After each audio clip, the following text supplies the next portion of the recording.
maybe, because I didn't know Lorena wasn't going to be here until about an hour before the meeting. So, Larissa. Larissa, I knew that. So we'll see how convincing it is. So far, not so good. I've been sitting right next to Steve. Apparently that's how I got it. Very smart. Well, Very adroit, don't you think? Yes. Supposedly everybody has hopes and dreams, or at least we hope everybody has hopes and dreams. It might be a kind of a sad life to be totally without them, I guess. And so, Vicki, if you had the power, money, whatever, to help someone else have their hopes or dreams fulfilled, who would that be, and what do you think the hope or dream would be?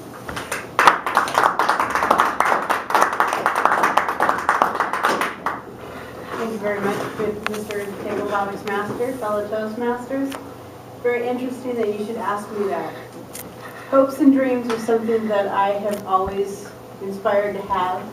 Sometimes it's difficult when you're going through a time in your life and you lose that hope and that spark. I always think of hope as this little spark. And if it's on, you're okay. My dream is to help people with their hopes and dreams, as far as financially being able to get out from underneath the sinking ship of when they only have money to cover that month's bills, or not even enough of that.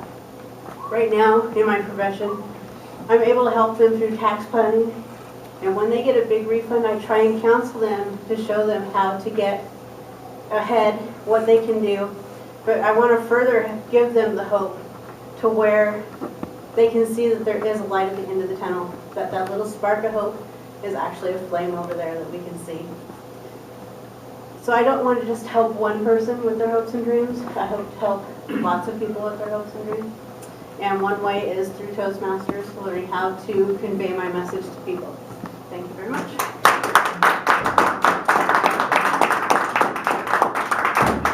Thank you, Vicki. There's a big difference between the kinds of dreams that little kids have and the kinds of dreams that adults have. Brian, do you have a dream? Can you remember a dream from your childhood that you still have, or something similar to what you were wishing for when you were a kid?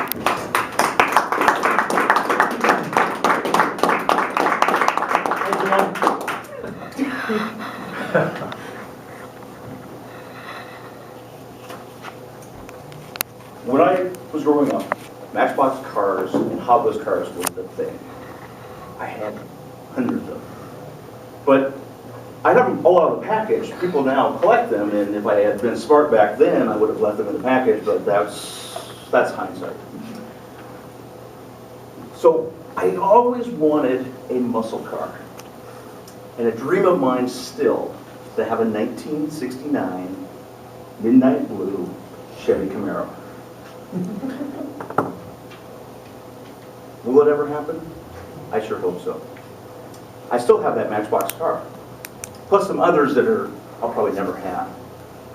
But that would be something that I would really like to have. It's a dream of mine. I keep writing it down. Financially, I need to save that money.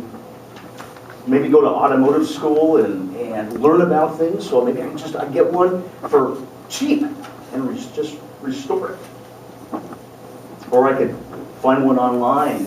Because you can buy everything online these days. And have it shipped via UPS, FedEx, or something like that. They get parts and pieces and assemble it myself. But that's a dream I had way back when, and I still have today. That 1969 midnight blue Chevy Camaro. I forgot to tell you about the engine. It has to have a 350, fully chromed, dual headers, fuzzy dice hanging from the roof. That's my dream. Thank you.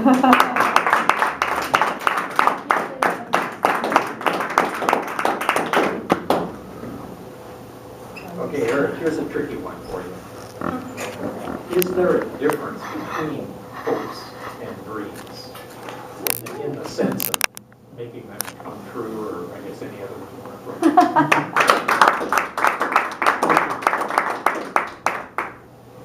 I'd be remiss not to mention this. Lloyd was not scheduled to be the Tabletopix Master.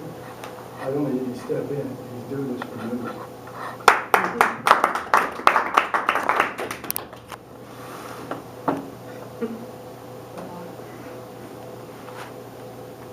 was that?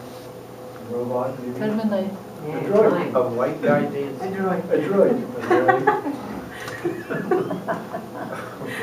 Or a back spasm. Are you gonna count that? A white guy with no rhythm. White guy. There is a little difference between hopes and dreams. Hopes are something that maybe aren't quite attainable. Dreams are something you put a little more concrete to. You write them down, you have a goal, you have a method for attaining them.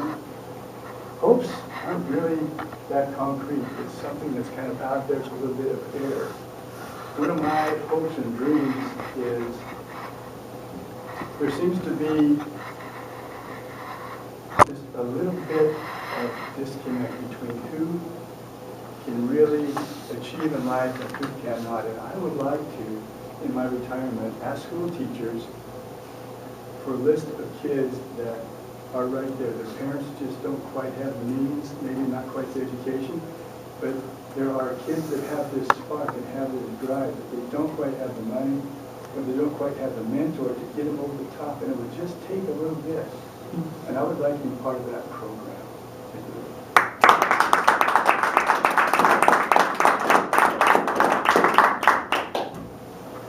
It's probably not too surprising that there's a big difference between the hopes and dreams that Americans have and the hopes and dreams that people in a lot of other places have. For example, lots of American kids wish they had a new Xbox gaming system, say, whereas little kids in the South Sudan are probably wishing that rebel militia men don't come in during the night and machine gun everybody in the village. Paula, why do you think there's such a wide difference between what Americans wish for and what people all over the world, in a lot of other places, wish for?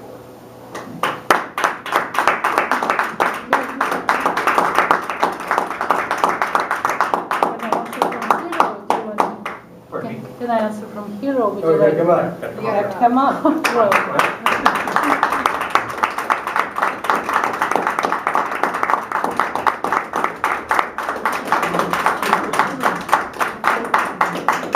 I wish differences between I wish Americans I and missed.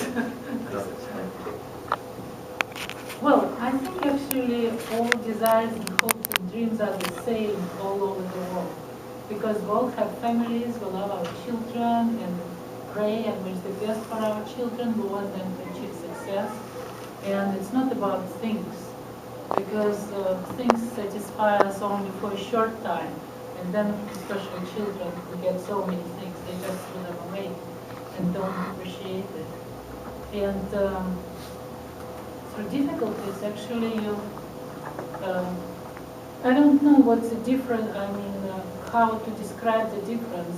Russia went through, I'm an American, Russia went through starvation in the Second World War, and they lost 20 million people because of Stalin in the Second World War, and that's why their desires, of course, when they live the whole day for one piece of bread, then it's just completely different. It's not a game, it's necessity.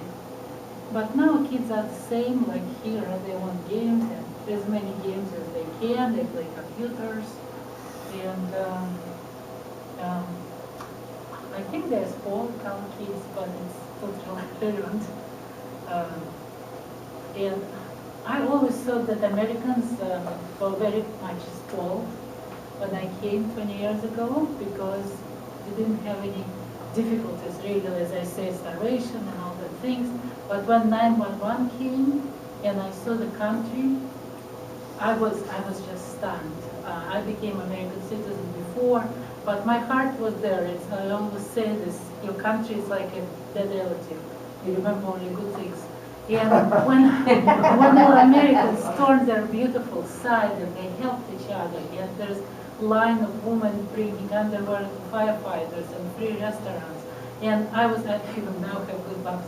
And I was so touched that the country so-called looking at everything through the prism of money and spoiled in some ways. It's such a beautiful inside. I think that just all people want the same and have the same dreams. Not about things. It's just not about things. Life is not about things.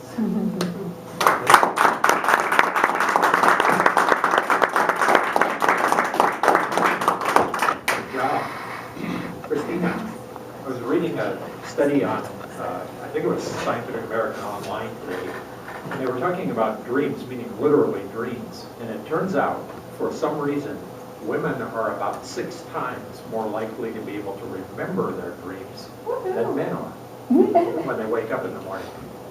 Can you think of any reason why that might be true?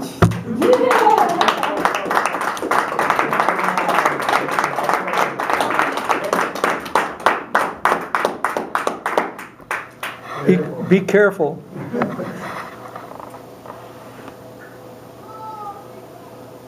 I think women remember dreams more. For one thing, there's also a study that women tend to dream in color. Men tend more often to dream in black and white. I'm not really too much about remembering much in black and white, so I can understand why men would not remember dreams if they're black and white. Perhaps it's because women's dreams are more relevant to their everyday life. We dream about things like laundry and groceries, really important stuff. And whether we pick that kid up after school or not, or are they still at school? And are they washing their clothes at college, or are they just wearing them all the time? I should be concerned. Do I need to send it to the box?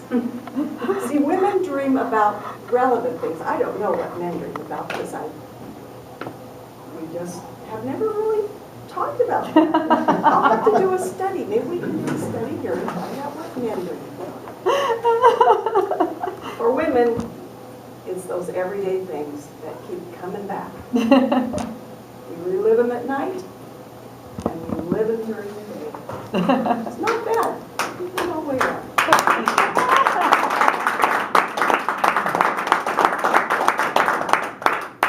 Do you feel like getting up to the front, or would you rather not? Yeah, I guess it's not that much time. I have to stand up. Are you sure? You don't want to do anything that will hurt You can do it and sit. Yeah, you can do it right there. Okay, I'll sit. Okay, okay. Can you get her in the frame, Leon, or is it too It close? doesn't. Susan, there's a theory that people cannot function without having hope. So if that's true, what's the hope that keeps you going? Thank you, Toastmaster. Tabletopper master. I think that hope is something really important for all of us. In order to really think that what we are doing every day matters. When there is hope, there is some tie between our future and our ability to have some influence in how today can lead to tomorrow. Hope is something that is ingrained in all people and gives us that excitement about what can happen. Our everyday life doesn't always have the positive things going on. And so having hope helps us to be able to expect that something positive is just around the corner. Thank you very much. Thank you all very much. We went a little bit over time on this, but I wanted to make sure that everybody had some kind of a speaking role during the meeting. So I will turn it back over to our